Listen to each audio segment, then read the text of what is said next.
नमस्कार, मैं मनीष कुमार खबर 24 एक्सप्रेस में आप सभी का स्वागत करता हूं। मेरे साथ आप देख रहे होंगे वरिष्ठ पत्रकार श्री एस.एन. विनोद जी हैं। तो बहुत सारे मुद्दों पे हम बात करेंगे। तो सबसे पहला जो मुद्दा चल रहा है इस वक्त में वो कश्मीर का है, यानी कि कश्मीर से एक बार यानी 1984 के बाद सबसे बड़ा पलायन अब देखने को मिल रहा है। तो उसी पर हम चर्चा करने जा रहे हैं। तो सर, स्वागत है आपका खबर 24 एक्सप्रेस में। धन्यवाद। सर, एक बहुत बड़ा मुद्दा है जो भाजपा यानी प्रधानमंत्री मोदी जो सर एक कश्मीर का मुद्दा भी उन्होंने उठाया था। उन्होंने कहा था कि हिंदुओं का जो पलायन है वो बड़ी संख्या में हुआ और उसकी जो जिम्मेदार है वो कांग्रेस है।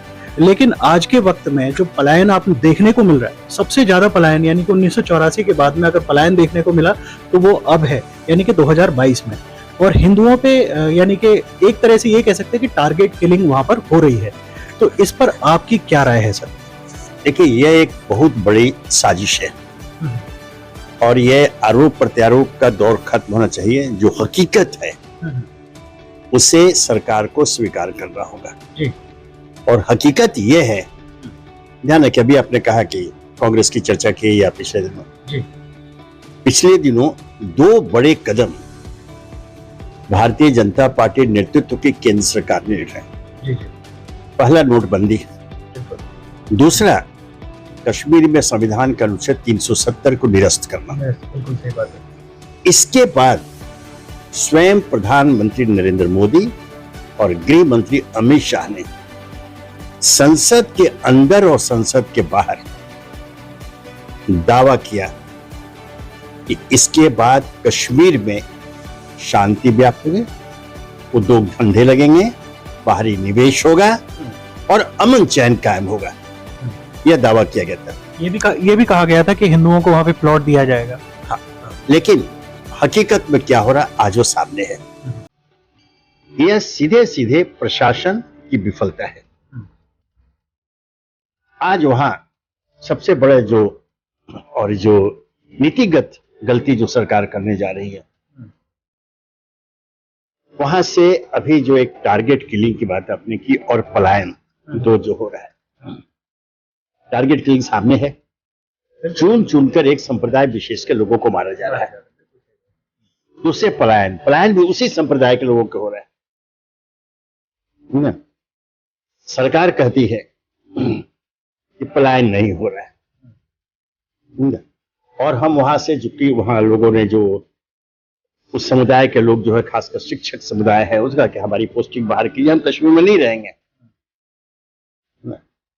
उसमें सरकार की ओर से कहा गया कि हाँ, हम उनको सुरक्षित जगह पर लेकिन कश्मीर में ही ट्रांसफर करें।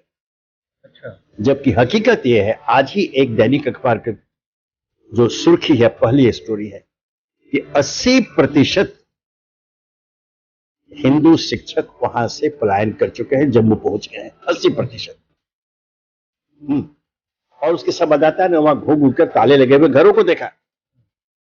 तो यह सरकारी दावे की भी पोल खुल जाती है कि उसने गलत। तो सरकार यहां पर अपनी विफलता छुपाने के लिए देश को गुमराह नहीं करे, जो हकीकत है उसका सामना करे। और पलायन के बाद मुद्दे पर जो सरकार का कहना है कि हम वहीं पर बसाएंगे, और दूसरी ओर हकीकत, जो सच्चाई यह है कि एक संप्रदाय विशेष जिसमें हिंदू संप्रदाय है, वहां से भाग रहे हैं। नहीं, वो खुद कह रहे हैं सर, सरकार से मांग कर रहे हैं कि हमें या तो जम्मू में बसा दिया जाए, या हमें देश के किसी भी हिस्से में जगह दे दी जाए, हम कश्मीर में रहना ही नहीं चाहते। हाँ, उन्होंने स्पष्ट कहा कि हम कश्मीर नहीं रहना चाहते हैं और जा भी रहे। लेकिन एक ध्यान रखिए, अगर ऐसा होता है और वहां से हिंदू संप्रदाय कश्मीर से हट जाते हैं, जम्मू आते हैं या कहीं और चले जाते हैं, तो यह किसकी विफलता होगी? सरकार की होगी, विशेषकर केंद्र सरकार की। क्योंकि तब पाकिस्तान सहित अन्य जो अंतर्राष्ट्रीय समुदाय के लोग हैं जिनकी नजर कश्मीर पर टिकी रहती है, ध्यान रहे, कश्मीर हमारा भारत का मुद्दा सिर्फ नहीं है, ये अंतर्राष्ट्रीय मुद्दा बना हुआ है। संयुक्त राष्ट्र तक में ये गया, अमेरिका ने अभी सवाल भी उठाया। तो ऐसी स्थिति में यह उनकी विजय होगी और हमारी पराजय होती है ना। तो सरकार इसमें जो नीति बनावे, इस बात को ध्यान में रख करके कि वहां से पलायन नहीं हो। अगर हिंदुओं का पलायन होता है तो यह सबसे बड़ी जीत होगी पाकिस्तान की, जो चाहता है। और जब वहां सिर्फ एक हिंदुओं को हट करके अलग, उसके बाद सिर्फ एक संप्रदाय के लोगों की आबादी वहां रहती है, तो फिर आने वाले दिनों में मैं चाहूंगा कि आशंका गलत साबित हो, लेकिन आने वाले दिनों में कश्मीर एक ऐसी समस्या के रूप में आएगा जो पिछले 70 सालों में नहीं है। बिल्कुल सही। एक ऐसी अंतर्राष्ट्रीय समस्या बनकर आ जाएगा और तब शायद कश्मीर पर से हमारा कब्जा भी हट जाए। ये है, मैंने पहले कहा कि हो सकता है, मैं चाहूंगा कि गलत आशंका हो, लेकिन जो स्थितियां बन रही है और जो रणनीति बनाने वाले सरकार में मौजूद लोग हैं कश्मीर को लेकर के, क्या उनको ये बात समझ में नहीं आती है? कहीं ऐसा तो नहीं को जानबूझ कर चाहते हैं कि विवाद बढ़ता रहे, कश्मीर समस्या का कभी अंत ही नहीं हो, कश्मीर समस्या हमेशा कायम रहे। और आज सचमुच यही हो गया। आप देखिए राजनीतिक स्तर पर अगर देखिए तो आज पूरे देश में चर्चा क्या हो रही है? सिर्फ कश्मीर की। विकास की चर्चा नहीं, रोजगार की चर्चा नहीं, शिक्षा की चर्चा नहीं, चिकित्सा की चर्चा नहीं, है ना, बेरोजगारी की चर्चा नहीं, कृषि की चर्चा नहीं, खेती बाड़ी की चर्चा नहीं। हाँ, सही बात है। सिर्फ कश्मीर, सिर्फ कश्मीर। तो यह अगर किसी रणनीति की तरह है तो क्षमा करेंगे, वो रणनीतिकार देश विरोधी है, देशद्रोही है। वो पूरे देश को भटका रहे हैं, लोगों का ध्यान हटा रहे हैं और एक ऐसे मुद्दे की ओर जा रहा है जिसका समाधान बहुत पहले हो जाना चाहिए।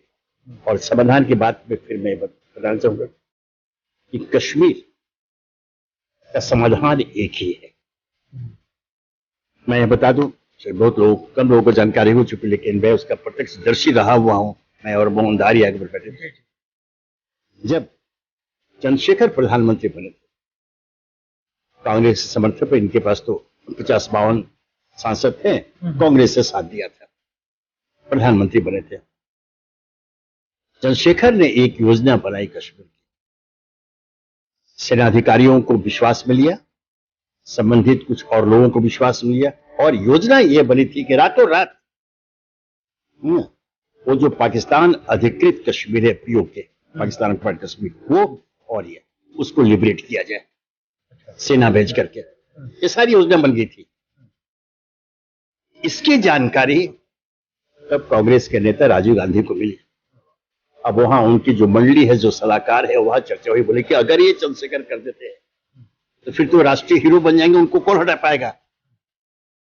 आज कांग्रेस के समर्थन पर ये है वहां पर, लेकिन कांग्रेस भी तब समर्थन नहीं हटा पाएगी। तब एक योजना बनी और इस योजना के अंतर्गत यह प्रचारित किया गया कि राजीव गांधी के निवास स्थान की पुलिस जो है, एक कांस्टेबल सिपाही, वो निगरानी कर जासूसी हो रही है।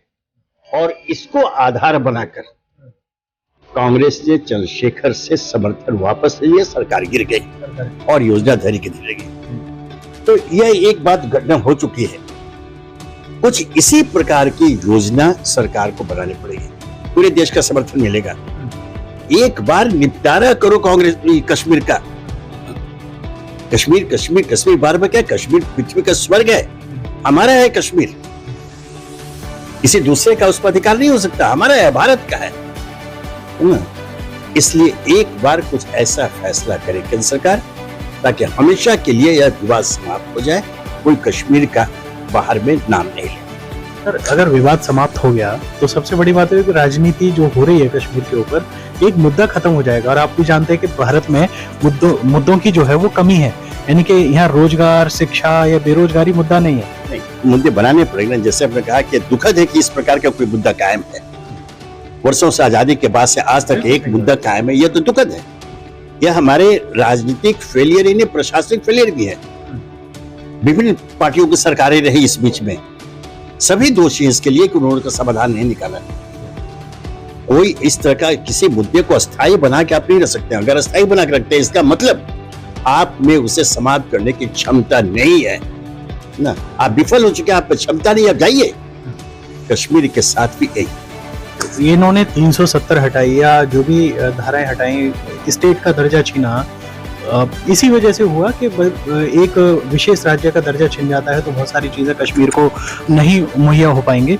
लेकिन उसके बावजूद ये सब होना तो क्या भाजपा का फेलियर नहीं है, ये प्रधानमंत्री नरेंद्र मोदी का फेलियर? बिल्कुल, ये जो स्टेट का दर्जा लिया, 370 हटाया, और इस वजह से मैंने कहा कि यह जो है बिल्कुल एक राजनीतिक खेल था, लोगों का ध्यान बटाने के लिए।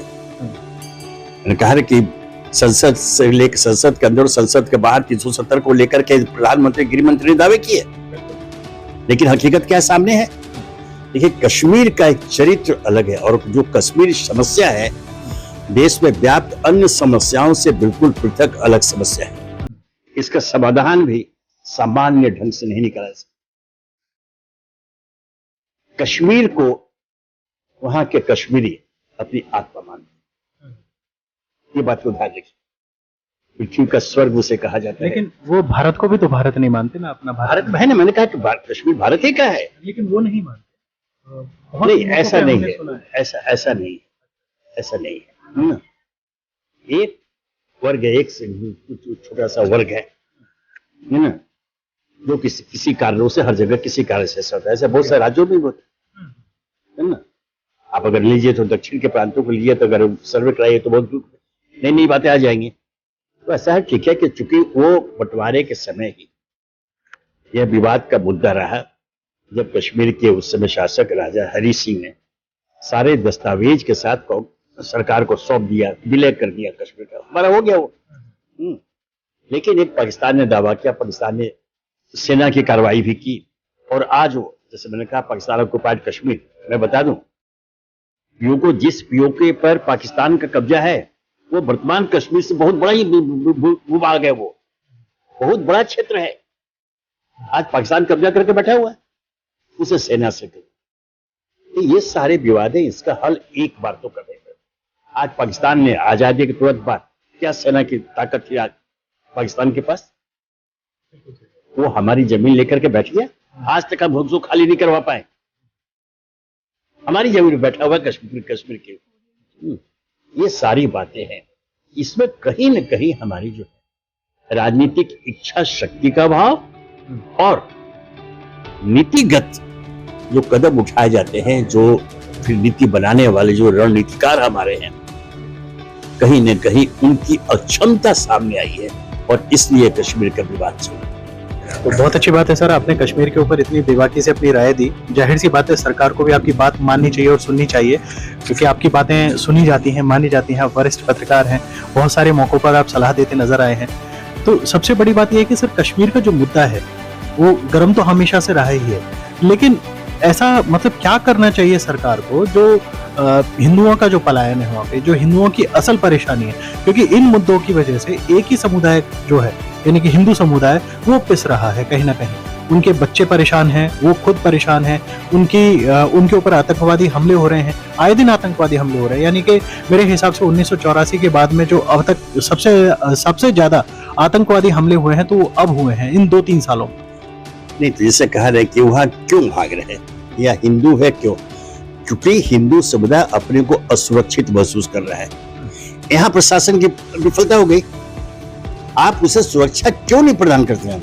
और ये जो हमले जो होते हैं, सरकार तो हिंदू सुरक्षा की गारंटी देती है ना, उसके बाद भी वो कहते हैं वो नहीं कर पा रहे हैं। और जो हमले हो रहे हैं, आतंकी हमले, सभी जानते हैं कि ये पाकिस्तान के आतंकी। यहाँ भी सरकार की विफलता है, वो हमारी सीमा पार करके पाकिस्तान से आप पहुंच कैसे पाते हैं? कई लेयर का ये बाउंड्री जो सीमा बांधा को जाकर देखे तो चकित रह जाएगा, है ना? पूरा उसके बावजूद वो कैसे यहाँ आते हैं? यहाँ भी हमारी जो है सरकार की विफलता सामने है, और ये जांच का मुद्दा है ना। इतनी कड़ी सुरक्षा के बावजूद अगर पाकिस्तानी आतंकी सीमा पार करके हमारे क्षेत्र में पहुंच करके वो हत्याओं को अंजाम दे रहे हैं, तो यह इसके लिए दोषी कोई है तो सरकार दोषी है। तो सर, बहुत अच्छा लगा आपसे बात करके इस मुद्दे पे। तो आज की चर्चा हम यहीं पर समाप्त करते हैं। हो सकता है सरकार इस चीज को सुने, माने इस चीज को, और कश्मीर में जल्दी से अमन शांति की बहाली हो। तो मैं मनीष कुमार, खबर 24 एक्सप्रेस के लिए धन्यवाद।